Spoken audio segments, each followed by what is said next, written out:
Bună seara, domnule Președinte. Miez.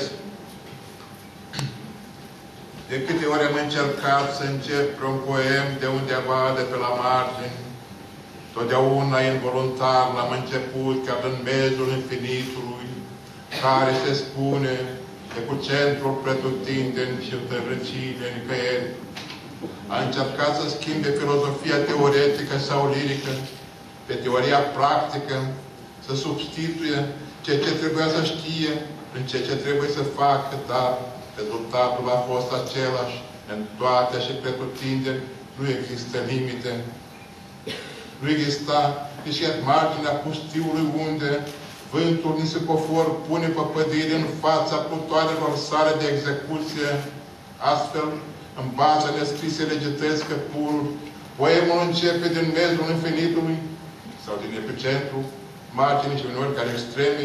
Autorul nu își va pune semnătura nici la început, nici la sfârșitul poemului, ci îl semnează direct aici, în mezul lui de cuvinte, Reo, Putnaru, pentru a continua textul înțeles drept.